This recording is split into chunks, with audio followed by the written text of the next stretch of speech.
Um, so from a talent point of view, I would definitely give it to Gen Y. I think they're more aware and they're more able to learn. Gen Next is superb, which is the next generation, but they are actually probably the most aware. They're also probably socially the most aware. So every generation learns from the one before them. And I think our parents were more structured than we are. We are still structured. Gen Y is a little freer. Gen Next is absolutely free. So I don't think they live their life in walls. And they're very vocal, they're very clear, they want to ask you questions, they will ask you clarifying questions.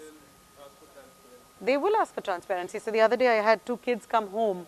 One was a first year engineering student in IIT Bombay, and the other one was a third year psychology student in a graduate college in Mumbai. They were representing an NGO that works with battered women. And I looked at this 18-year-old kid and said, what are you doing? And it was male, right? He was a male kid. I was like, you just got into IIT, you should be partying. He said, no, this is something that I believe in and it's something that I want to do. He's 18.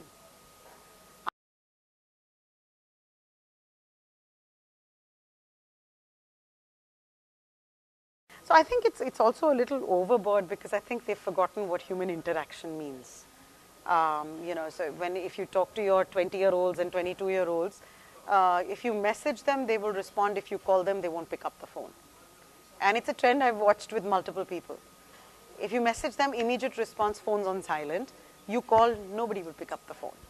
And I think so they're actually going to the way where they've stopped interacting and they don't understand people as much. So there has to be a balance.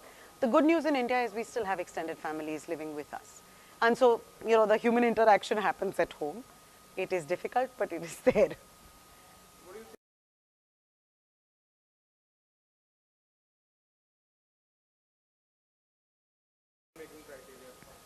I don't think I've structured it that much in my head. No, I don't know if you can put a formula. Honestly, Ankur, I don't think you can put a formula to it. But I think what you will see as a combination of from a shortlisting, I think it will be the credentials, not so much the social piece, because that is a part of someone's personal life. Those are choices you make outside. I don't think it's fair to judge somebody on their social choices.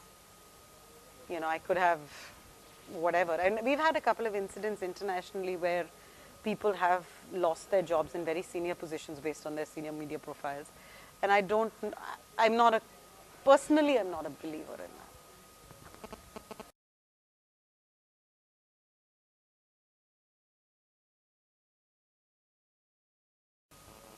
So it will be hiring through the mobile phones, use of apps, how interesting you make it, how disruptive you make it.